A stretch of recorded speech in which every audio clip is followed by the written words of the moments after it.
Aujourd'hui, rejoignez-moi dans mes enquêtes pour faire la lumière sur les prémices très controversées du roman Da Vinci Code. Jésus-Christ et Marie-Madeleine ont-ils réellement eu un enfant? Leur descendance peut-elle être apparentée à l'ancienne lignée royale française qui avait pour nom les Mérovingiens? Pour faire la part de vérité parmi les mythes et les légendes qui alimentent l'extraordinaire roman de Dan Brown, je vais me lancer dans l'étude des chefs-d'œuvre de Léonard de Vinci. Partir explorer les grottes dans lesquelles ont été découverts les manuscrits de la Mer Morte et procéder à l'analyse ADN d'une reine mérovingienne. Mon objectif est de déterminer s'il est possible de retrouver des traces génétiques de Jésus-Christ et de Marie-Madeleine. À la recherche de la vérité, je ne reculerai devant rien. Je crois que la corde ne tiendra pas.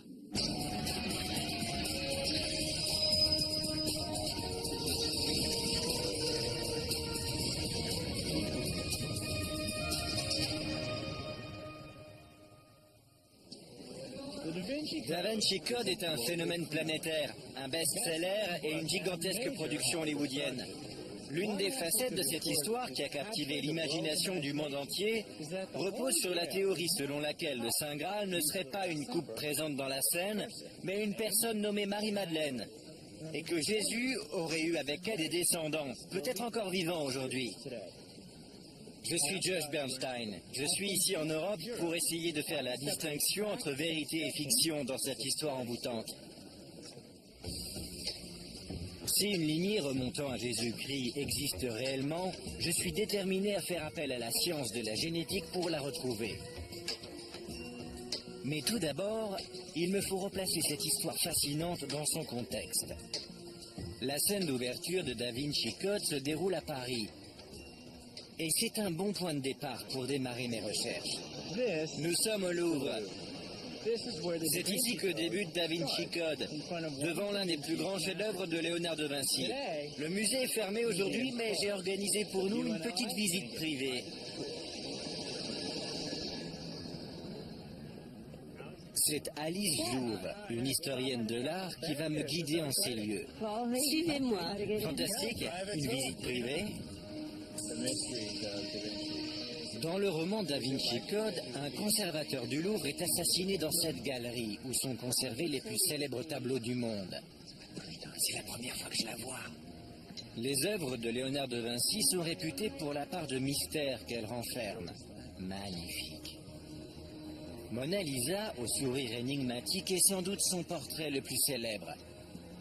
Mais je suis venu ici pour étudier deux autres œuvres de Léonard de Vinci. D'après le roman de Dan Brown, Léonard de Vinci avait connaissance d'un secret qui aurait pu ébranler les fondements du christianisme. Alors, pour ne pas exposer ce secret au grand jour, le peintre a caché des indices dans ses tableaux. C'est la Vierge au rocher. Quel est le mystère associé à cette toile? Elle relate l'histoire d'un épisode tiré des évangiles apocryphes, durant lequel la Sainte Famille vient accueillir Jean-Baptiste lors de la fuite en Égypte. Et tous trouvent refuge dans cet abri de pierre. Qui est qui? Alice Jouve m'explique que cette toile illustre une rencontre entre Jésus-Christ et Saint Jean-Baptiste, qui d'après certaines croyances aurait eu lieu lors de la fuite vers l'Égypte. Ce voyage est brièvement évoqué dans l'Évangile selon saint Matthieu, mais il est bien plus détaillé dans les évangiles apocryphes qui ne font pas partie de la Bible. Mais Alice Jouve me révèle également que Léonard de Vinci était un novateur. Il ne représentait pas les scènes bibliques selon les attentes de ses clients. Ce tableau est particulièrement ambigu. On a du mal à savoir qui des deux protagonistes bénit l'autre. J'imagine que s'il s'agissait de Jean-Baptiste avec l'archange Uriel, et que c'était Jésus avec la Vierge Marie, ce qui me paraît logique, Oui, alors on peut affirmer que c'est Jean-Baptiste qui bénit l'enfant Jésus.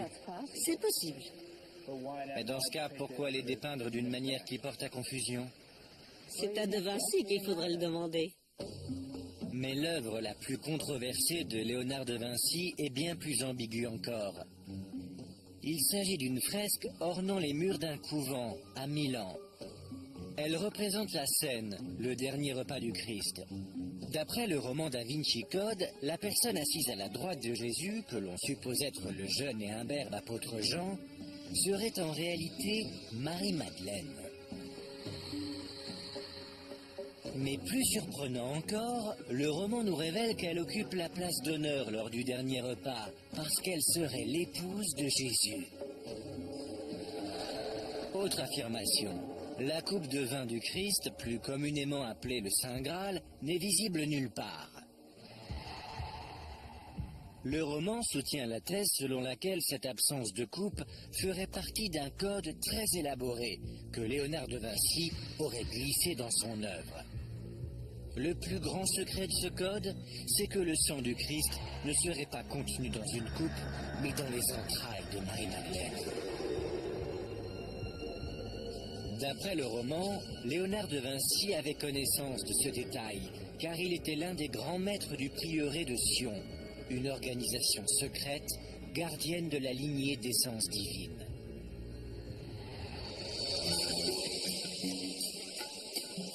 Je veux en savoir plus sur les mystères qui entourent le prieuré de Sion. Je me rends dans le sud de la France, dans un petit village situé au sommet d'une colline qui a pour nom Rennes-le-Château.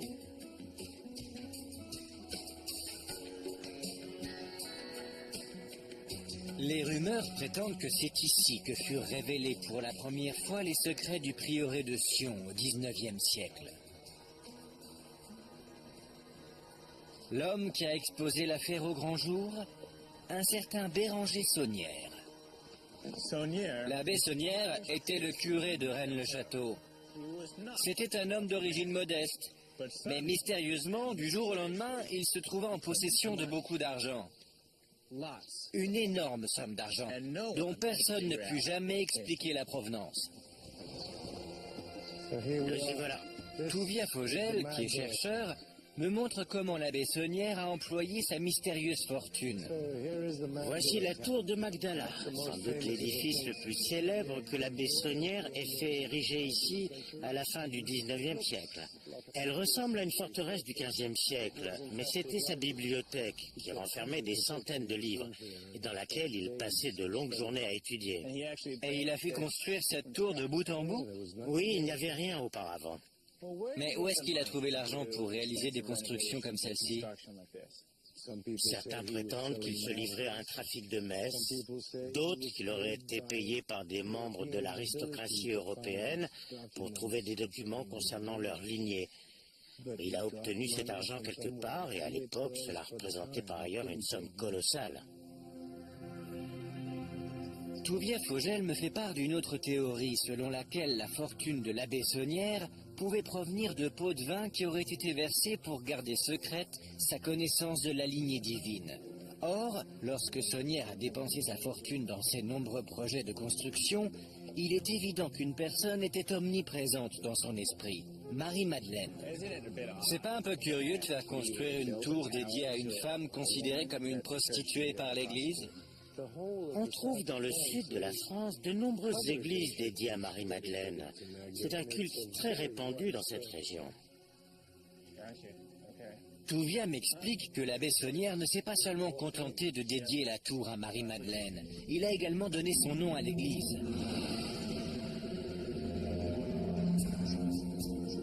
Béranger Saunière aurait effectué tous ses travaux après avoir soi-disant découvert des documents cachés dans l'un des piliers de l'église. Apparemment, ces documents livreraient une histoire du christianisme radicalement différente et pour le moins choquante. Il fournirait également des détails concernant une lignée qui s'étendrait de Jésus-Christ à une dynastie royale française du VIe et VIIe siècle, les Mérovingiens. Mais contrairement aux assertions formulées dans le roman Da Vinci Code, les Mérovingiens ont réellement existé. Il y a autre chose qui aurait été découvert ou caché dans cette église? Justement, on a procédé il y a 4 ans à un balayage radar. Et juste en dessous de la nef, au centre de l'église, le radar a détecté la présence d'une cavité. Il semblerait qu'un périmètre de 4 ou 5 mètres en partant de l'autel jusqu'à l'endroit où vous vous trouvez marquerait l'emplacement d'une crypte souterraine, ce qui n'est pas étonnant en soi, sachant que près de la moitié des églises médiévales européennes en possèdent. Vous me dites que le radar a confirmé la présence d'une cavité sous mes pieds. Absolument, il est tout à fait possible qu'il s'agisse du lieu de sépulture d'un membre de la noblesse mérovingienne, ou, qui sait, peut-être même d'un roi mérovingien. Mais comment Marie-Madeleine aurait-elle pu être apparentée à une famille royale française du VIe siècle? Et ce lien pourrait-il être génétique? Dans quelques instants, je me rends sur la côte méditerranéenne pour découvrir la légende d'un étonnant voyage au 1er siècle, avant de pénétrer dans la crypte des reines et des rois mérovingiens.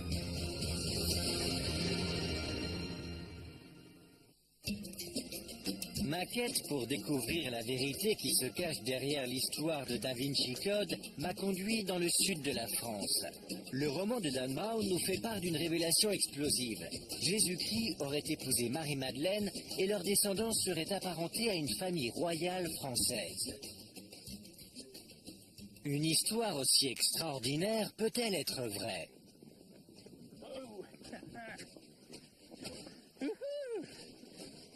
Bienvenue en Camargue, une région mondialement réputée pour ses chevaux sauvages. Cet endroit est également connu pour être le point d'arrivée de voyageurs peu ordinaires.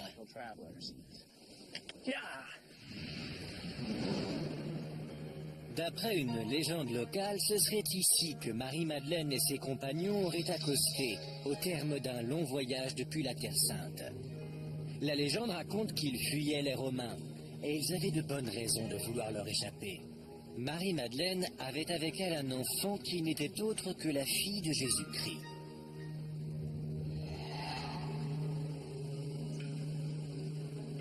Située en centre-ville, cette église qui surplombe la commune de Sainte-Marie-de-la-Mer est dédiée à Marie-Madeleine et à sa compagne de voyage Marie-Salomé.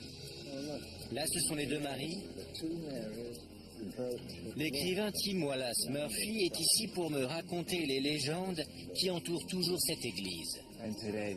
Aujourd'hui, cette église est dédiée aux deux Maries? C'est ce que la plaque située à l'extérieur, ainsi que l'Église catholique, veulent bien nous laisser croire. Mais dans l'imagination populaire, et plus particulièrement au sein des communautés gitanes du monde entier, elle est dédiée à l'enfant Sarah, qui fait l'objet d'une fervente vénération dans la chapelle.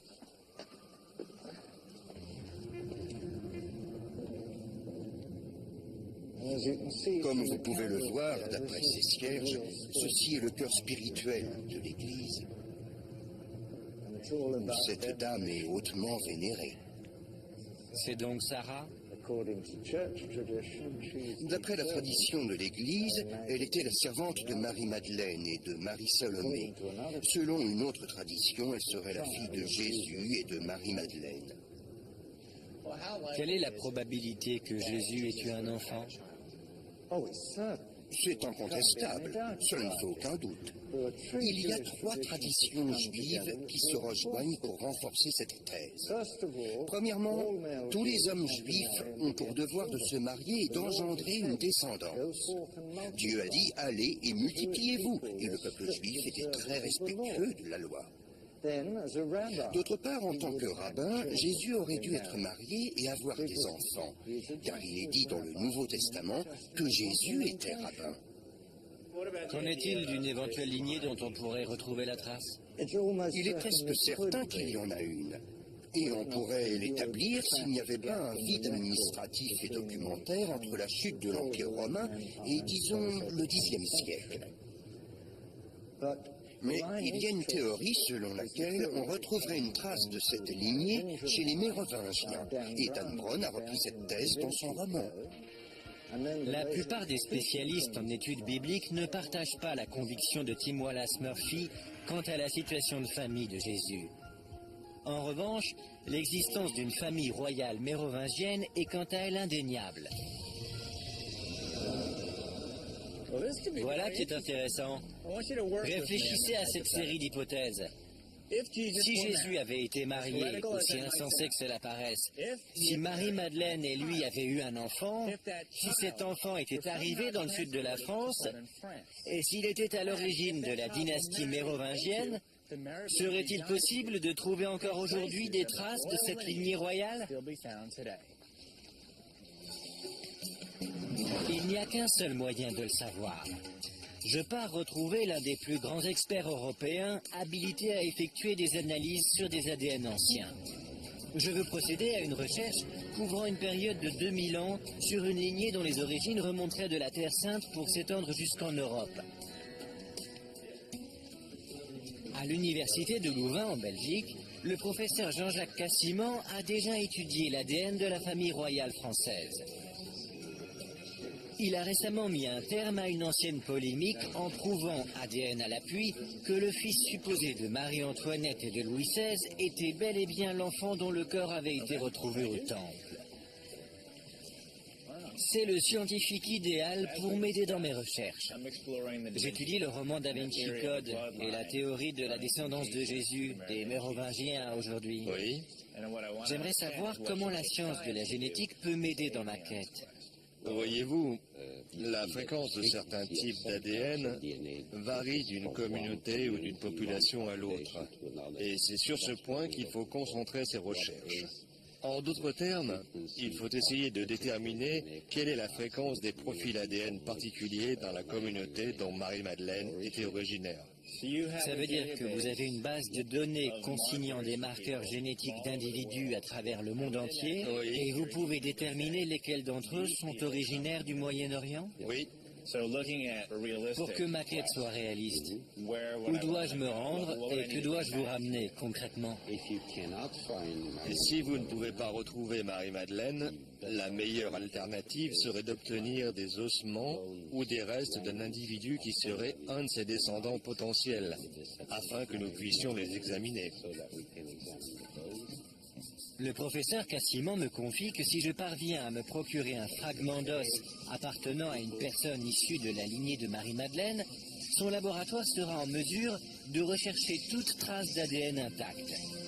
Ce qui implique une opération consistant à réduire en poudre les ossements, puis en extraire et agrandir toute trace d'ADN encore présente dans les fragments. Il m'explique que seul l'ADN mitochondrial peut être identifié dans des restes aussi anciens. Il s'agit d'une molécule d'ADN qui demeure intacte durant des milliers d'années. Admettons que je sois capable de me procurer un échantillon d'ADN mitochondrial. Oui. Comment cela peut-il m'aider à prouver ou non que cette personne est apparentée à Jésus?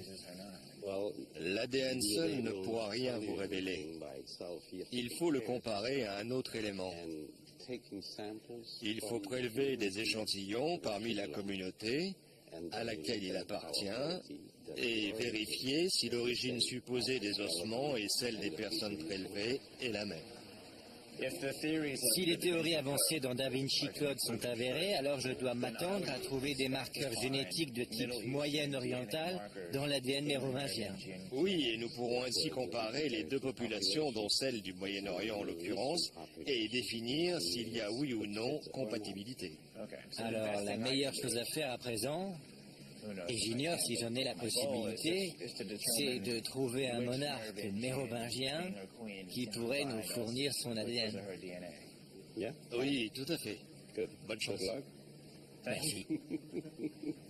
Je n'ai plus qu'à retourner à Paris D'accord. et je vous tiens informé. Très bien. Bonne chance. Merci. Un souverain mort depuis des siècles pourrait détenir la clé du grand mystère de Da Vinci Code. Mais quelle chance a-t-on de pouvoir trouver un squelette royal près de 1500 ans après les faits? Pour me pencher sur cette question, je me suis rendu dans la somptueuse basilique de Saint-Denis, située dans la banlieue nord de Paris. C'est ici même, sous les pavés de ce sol très ancien, que les archéologues ont fait une découverte tout à fait étonnante.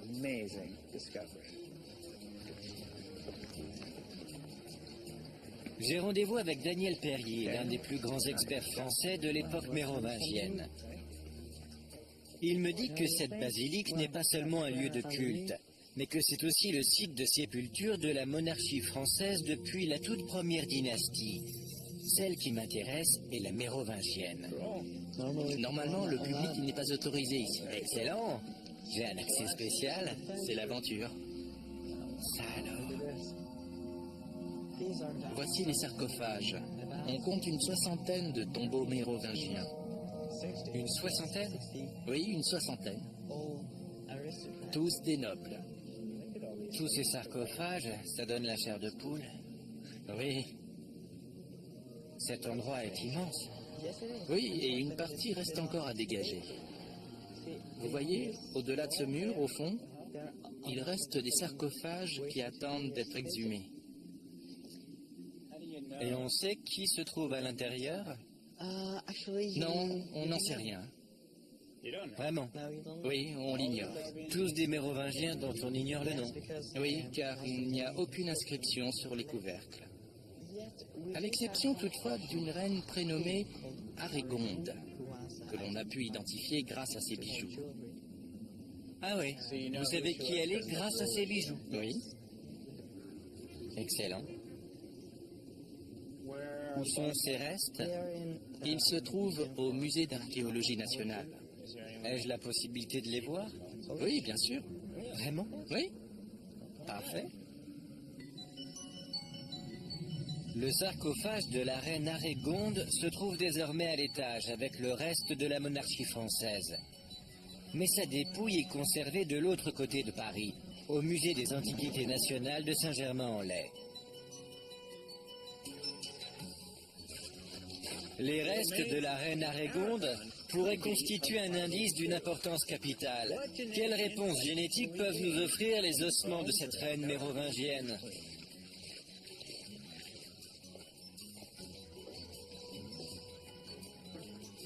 Dans le laboratoire du musée des Antiquités nationales, Daniel Perrier s'apprête à me montrer les restes de la reine Arégonde. Formidable.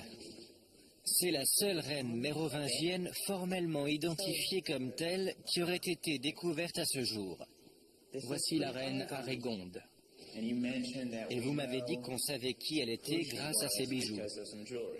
Oui, nous savons que c'était la reine Arégonde grâce à cette bague. On peut encore y lire Aregondis Reginae, ce qui en latin signifie la reine Arégonde. Daniel Perrier me précise que nous avons une certaine connaissance de la reine Arégonde d'après des textes anciens.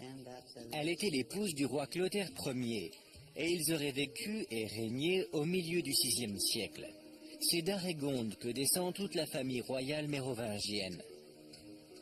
Le roman Da Vinci Code affirme que la lignée se serait étendue au-delà de la dynastie.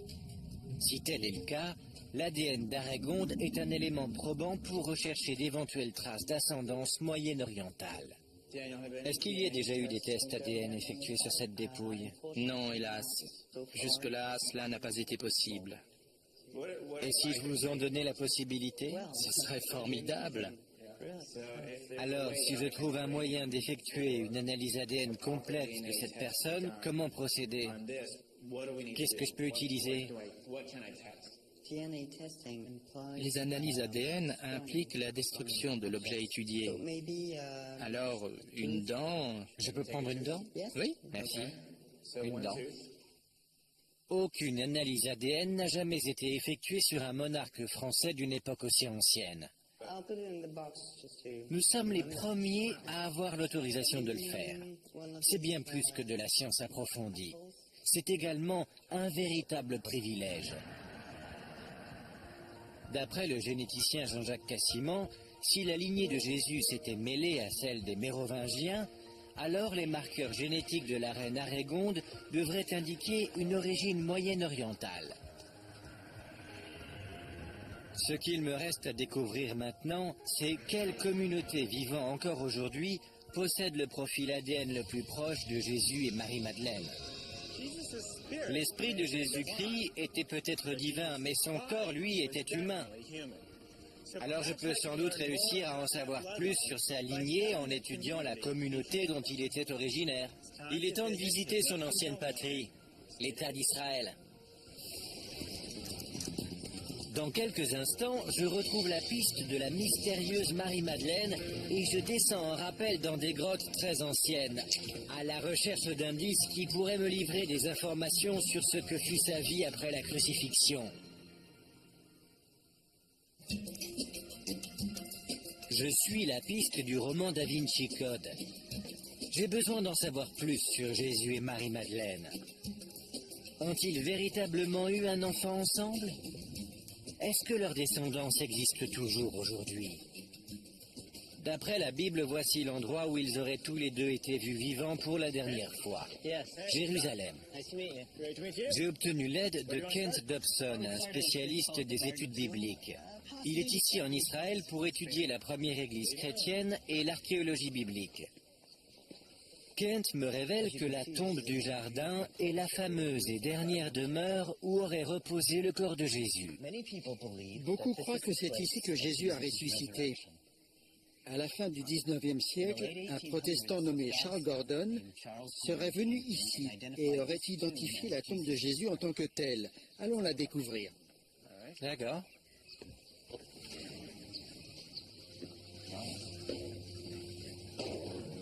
Est-ce ou non la véritable tombe?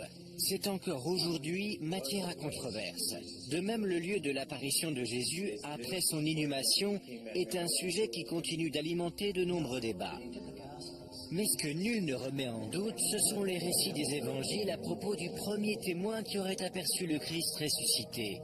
Il s'agissait de Marie-Madeleine. À présent, racontez-moi en détail ce qui s'est passé après la résurrection. D'après les évangiles, un groupe de femmes serait venu se recueillir sur la tombe de Jésus. Et d'après l'évangile selon Saint Jean en particulier, c'est Marie-Madeleine qui aurait eu en premier une conversation avec Jésus, ici, dans ce jardin. Tout d'abord, elle ne l'a pas reconnu. Elle a cru qu'il s'agissait du jardinier. Puis, au fil de la discussion, elle a fini par reconnaître son interlocuteur et elle prononce le terme « rabboni », probablement en araméen, ce qui signifie « mon rabbin ». Quelle portée cela peut-il avoir si le fait que la première à voir le Christ ressuscité était une femme, et surtout que cette femme en question était Marie-Madeleine? C'est tout à fait singulier, car nous avons affaire à une société très patriarcale, et on peut légitimement s'attendre à ce que les témoins soient des hommes, surtout si cet événement spectaculaire est destiné à être consigné. Or, dans ce cas présent, ce sont des femmes. Elles sont ensuite allées trouver les disciples pour leur raconter ce qu'elles ont vu, mais ils ont refusé de les croire. Pourrait-il s'agir de ce que Dan Brown appelle le féminin sacré, à savoir l'importance des femmes dans cette culture? Il apparaît que les évangiles élèvent la position des femmes au rang de disciples de Jésus, leur donnant ainsi une voix et une place importante.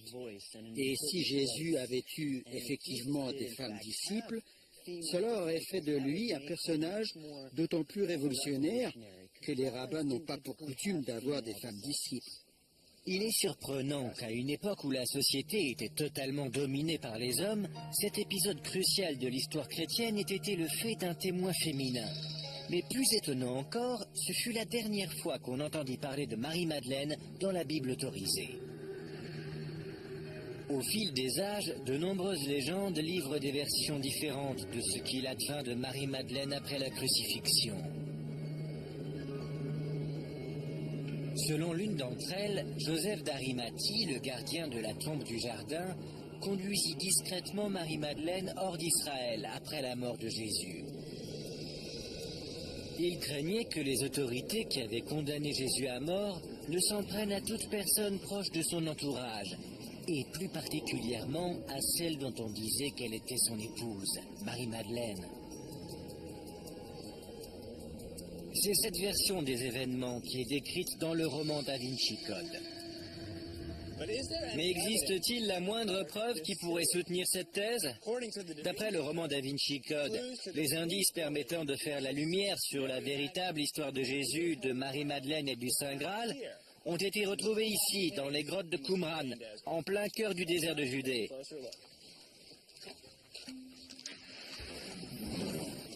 Une communauté juive religieuse, les Esséniens, vivait sur les hauteurs surplombant la mer Morte à l'époque de Jésus. Ils seraient les auteurs présumés d'une collection de parchemins appelés les manuscrits de la mer Morte. Le roman Da Vinci Code affirme que ces textes, ainsi que d'autres documents retrouvés en Égypte, livreraient une version alternative des événements qui auraient suivi la mort de Jésus. Maintenant, la descente en rappel. Sur quelle distance on descend? 53 mètres environ. Parfait. D'accord. Ça va être amusant. Ouais, très bien. On se retrouve en bas.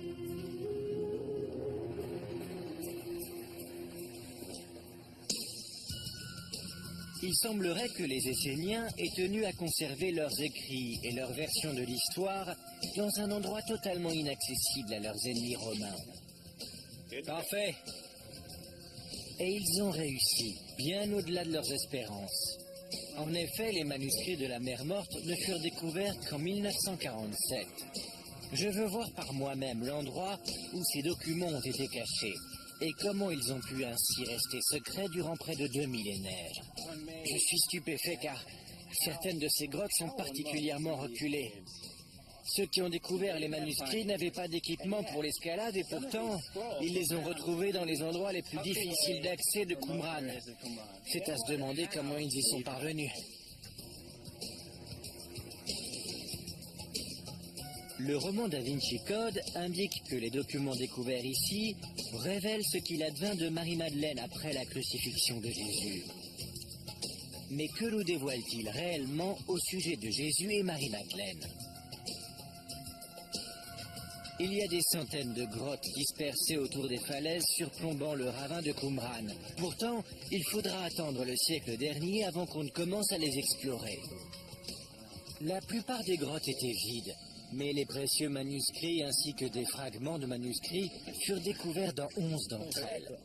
Excellent. Ça, ce sont des restes de poterie datant de la période du Second Temple. Ça fait 2000 ans qu'elles sont là, c'est incroyable. On va voir jusqu'où on peut remonter. Quelle poussière! Allons-y.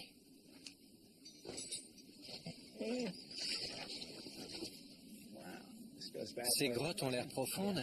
Ce sont des chauves-souris? Oui, vous les voyez? Elles se reposent tranquillement. Ouais. Pourquoi le plafond est noir? C'est probablement à cause des bergers bédouins. Parfois, ils viennent passer la nuit ici et ils allument un feu. À vrai dire, c'est comme cela qu'ont été découverts les manuscrits de la mer Morte. Un berger bédouin a lancé une pierre dans une grotte et il a entendu un bruit de poterie brisée. Alors, il est revenu le lendemain et il a trouvé tout un ensemble de pots cassés ainsi que des manuscrits et des fragments de manuscrits qu'il a ensuite vendus sur un marché d'objets anciens contre quelques pièces. Qu'est-ce que les manuscrits nous apprennent au sujet de Jésus et de Marie-Madeleine? En ce qui concerne Jésus, aucune mention n'est faite de lui. Il en va de même pour Marie-Madeleine, Jean-Baptiste, le christianisme ou les disciples de Jésus. Les manuscrits de la mer Morte ne disent rien sur ce point. Vraiment? Aucune mention n'est faite de Jésus ou de Marie-Madeleine dans ces textes? Aucune. Aucun élément de théorie alternative ou concernant sa lignée ou une éventuelle relation entre Jésus et Marie-Madeleine? Rien. C'est le vide absolu. C'est formidable de visiter l'endroit où ont été découverts les célèbres manuscrits de la mer Morte, mais pour moi c'est l'impasse. Ce passage du roman Da Vinci Code relève donc de la pure fiction. D'après Kent Dobson, les manuscrits de la mer Morte ne font aucune mention de Jésus ou de toute autre théorie parallèle relative au Saint Graal. Cependant, Kent me confie que les autres documents retrouvés en Égypte et mentionnés dans le roman Da Vinci Code existent réellement et qu'il cite Jésus et Marie-Madeleine. Ces versions alternatives de l'histoire chrétienne sont appelées les évangiles gnostiques. On trouve même parmi ces textes un évangile de Marie-Madeleine.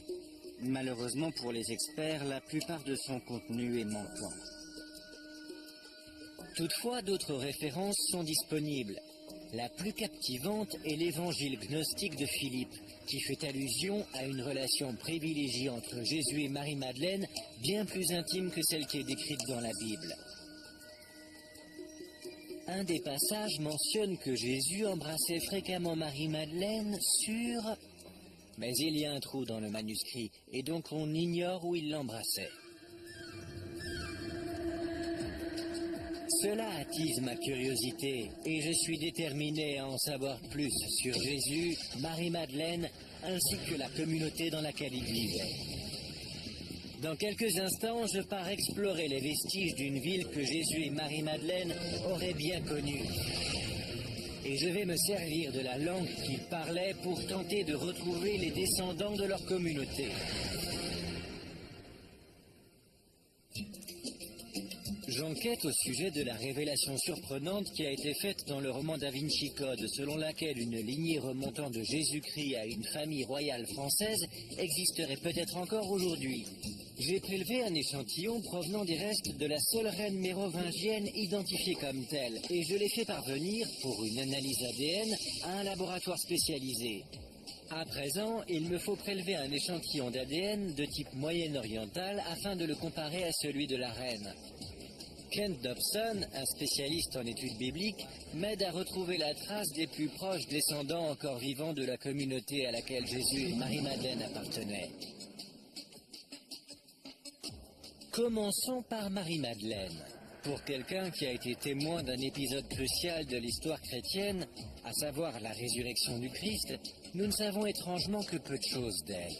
En réalité, le seul élément concret que nous possédons est son nom, Madeleine, qui d'après les spécialistes signifie de Magdala. Où sommes-nous? Dans un endroit très peu touristique. Il n'existe pas de ville actuelle ayant pour nom Magdala, mais Kent m'emmène visiter des vestiges, en dehors des limites autorisées, près de Migdal, en Galilée. Il fallait une autorisation spéciale. Quelle est l'histoire de ces piliers? Ils datent du 1er siècle, ce qui correspond à l'époque de Jésus. L'architecture ici est en majorité romaine. Ça alors? Oui. Et les restes de poterie ici, ils datent de la même époque? Oui, vous pouvez les ramasser. Ce sont des petits fragments de poterie. On en trouve partout ici. C'est un peu comme la décharge du monde antique. Kent me confie qu'il tient absolument à me montrer les vestiges de cet édifice antique. Croyez-le ou non, ceci est probablement une ancienne synagogue datant du 1er siècle.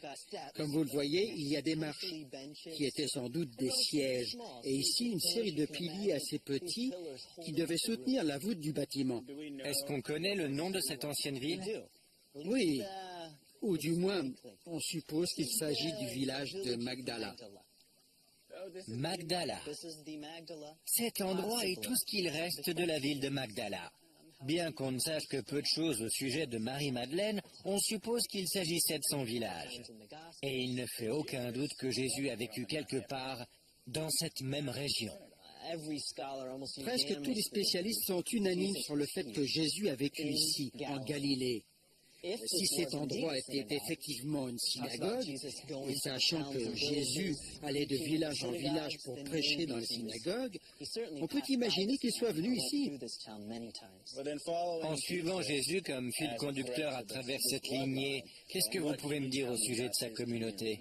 La synagogue tenait une place prépondérante dans la vie du peuple juif. C'était leur lieu de culte et de rassemblement.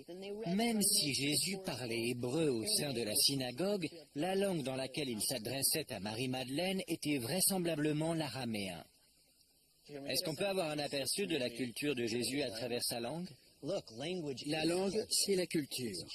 Si on veut comprendre les fondements d'une culture, il faut aussi s'intéresser à sa langue. L'arabe est devenu la langue dominante au Moyen-Orient.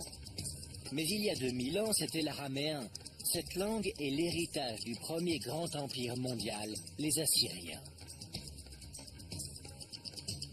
Aujourd'hui, l'araméen a presque totalement disparu. Or, Kent me révèle que l'une des plus anciennes communautés chrétiennes, l'Église syriaque orthodoxe, continue d'utiliser l'araméen comme langue officielle. La langue va peut-être pouvoir nous conduire au lien génétique le plus proche de Jésus. Nous savons désormais que Jésus et Marie-Madeleine appartenaient à une communauté originaire de cette région, sur les rives du lac de Galilée. Le problème, c'est qu'il s'est écoulé plus de 2000 ans depuis que Jésus a pour la dernière fois marché le long de ces rives. Et la communauté qui vivait ici s'est dispersée. Mais si la langue est un moyen de remonter jusqu'à cette communauté, alors l'araméen est ma prochaine visite. C'est une piste qui me ramène à Jérusalem, où je vais tenter de retrouver le peuple qui parle encore araméen. Bienvenue au marché de la vieille ville, où tout est à vendre et où tous les prix sont négociables. Mais c'est pour la religion et non pour ses commerces que Jérusalem est célèbre.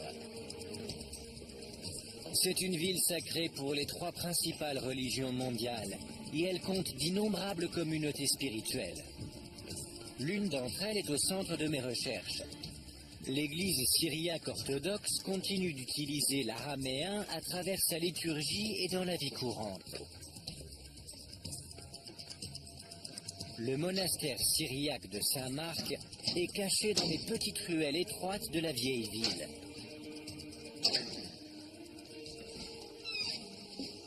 J'ai pris rendez-vous avec l'archevêque.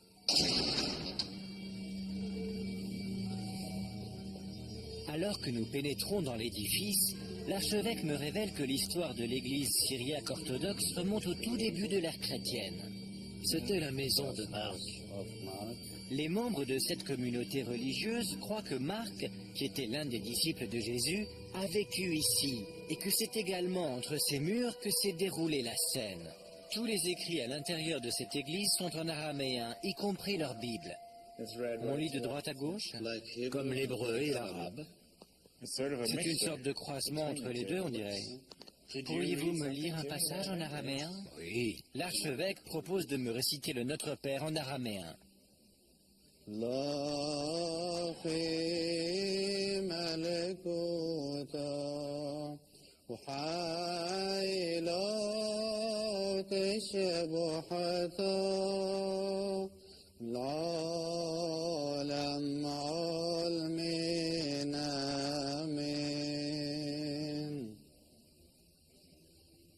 C'est étonnant parce que quand je regarde ces écrits, j'ai du mal à les lire.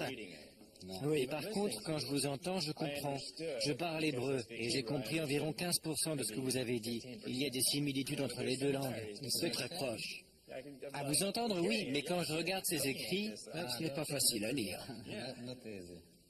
c'est incroyable, car pour moi, c'est quelque chose qui a un sens particulier, En hébreu, on dit Todaraba. ce qui veut dire merci beaucoup. Et en araméen, Taodirabo. C'est très proche. Et comment dites-vous shalom? Shlomo. Shlomo pour Shalom. D'accord. C'est très proche. On est frères alors. Oui, on est frères. Cette église est manifestement très ancienne, mais ce qui m'intéresse, c'est le lien direct que ce peuple prétend avoir avec Jésus-Christ. Cette communauté qui continue de parler et de prier en araméen est convaincue que les liens qui unissent leur famille remontent jusqu'à Jésus-Christ? Oui, c'est ce que nous croyons. C'est votre croyance. Parce que nombreux sont ceux qui prétendent avoir une relation particulière avec Jésus à travers la foi, mais ils ne revendiquent pas pour autant un lien génétique. Naturellement. Pour vous, ça paraît évident, mais pour moi, c'est tout à fait extraordinaire. On en est fiers. L'archevêque considère que les membres de l'Église syriaque ne sont pas seulement des disciples de Jésus, ce sont aussi ses descendants. Si tel est le cas, ce sont sans doute les êtres les plus proches de la lignée de Jésus que je serai amené à rencontrer. Nous sommes issus de la même famille, du même groupe génétique et spirituel que notre Seigneur. Je voudrais vous poser une question qui risque de vous paraître étrange. Allez-y. Vous seriez d'accord pour que je fasse procéder à des analyses ADN sur des membres de votre communauté? Bien sûr. Je vais seulement prélever un peu de salive sur un bâtonnet. Vous avez mon accord. C'est totalement indolore. Ces échantillons d'ADN seront ajoutés à la base de données des groupes génétiques du Moyen-Orient dont le professeur Cassiman m'a parlé. Mais pour corroborer la thèse d'une lignée d'essence divine soutenue dans le roman Da Vinci Code, encore faut-il que la reine Arégonde possède un marqueur génétique du groupe moyen-oriental. La grande question est quel verdict va-t-elle livrer? C'est fait. Merci. J'ai vu des chefs-d'œuvre artistiques majeurs, enquêté sur des sociétés secrètes et prélevé des échantillons d'ADN royal. Il ne me reste plus désormais qu'à ramener ces prélèvements en Europe afin de rassembler toutes les pièces du puzzle. Dans quelques instants, j'apprends la vérité à propos de certains documents ayant servi de base au Da Vinci Code. Et je fais appel à la science de la génétique pour découvrir s'il existe éventuellement une lignée remontant à Jésus et Marie-Madeleine qui existerait encore aujourd'hui.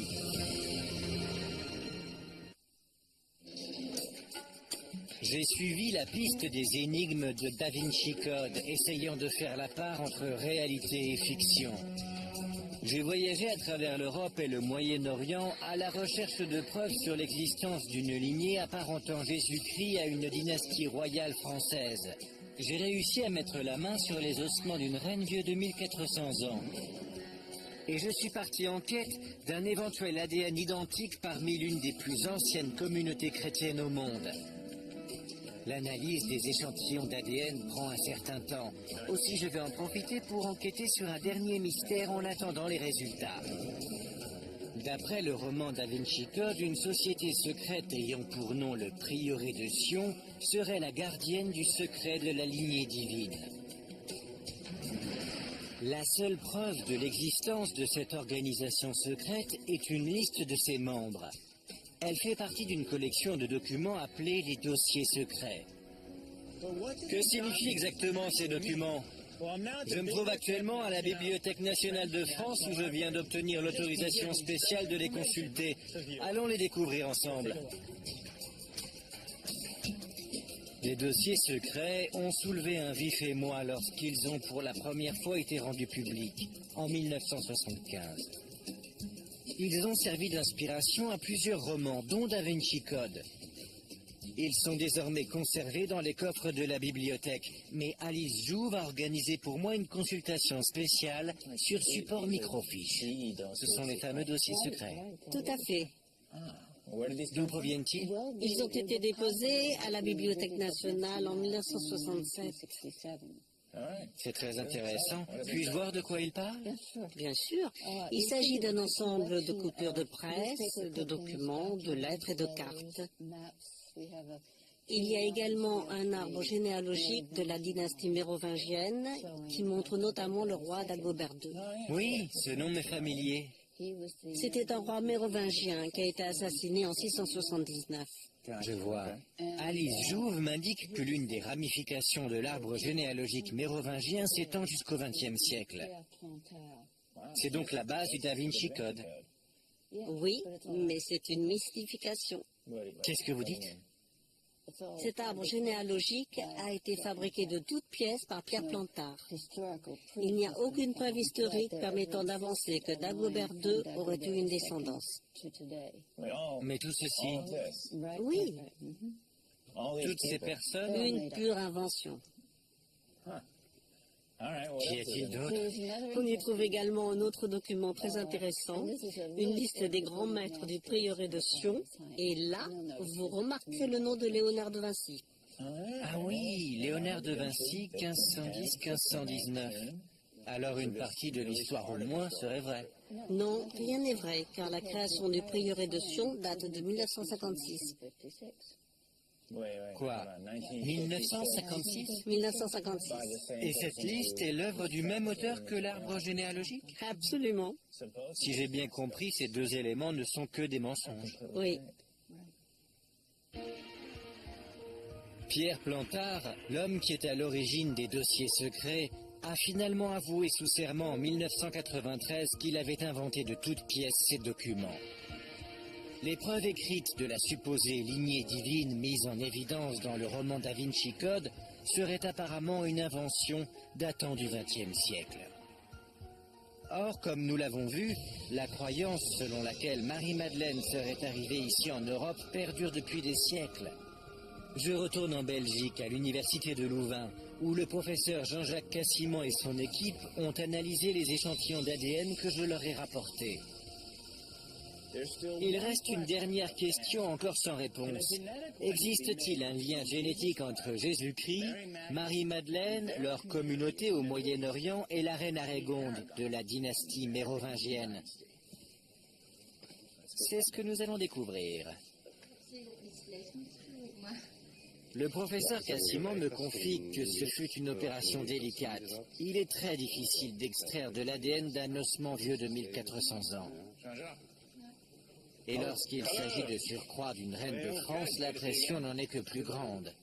Merci. Je suis venu aux nouvelles. Très bien.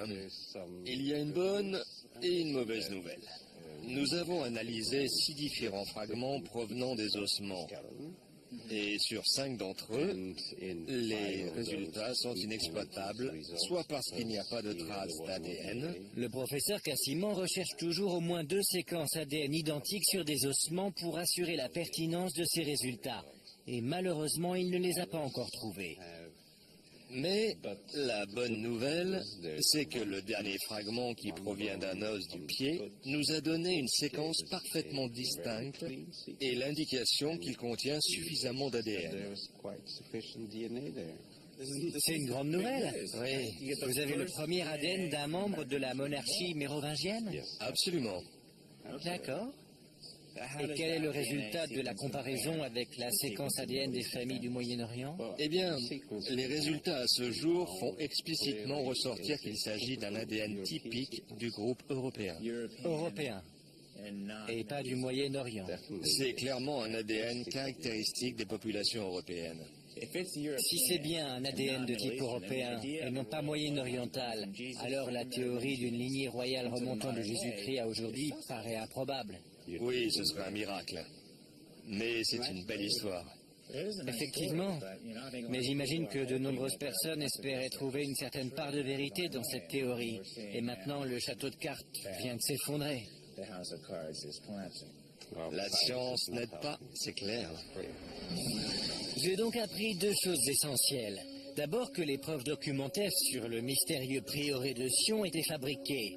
Ensuite que la science a écarté toute possibilité d'une lignée royale remontant à Jésus et Marie-Madeleine. Le roman Da Vinci Code est un savant mélange de fantaisie et de légendes qui ont évolué au cours de ces 2 derniers millénaires et qui continueront sans doute à captiver l'imagination du public pendant de longues années. En tout cas, une chose est certaine. D'un point de vue historique, Da Vinci Code relève plus de la fiction que de la réalité.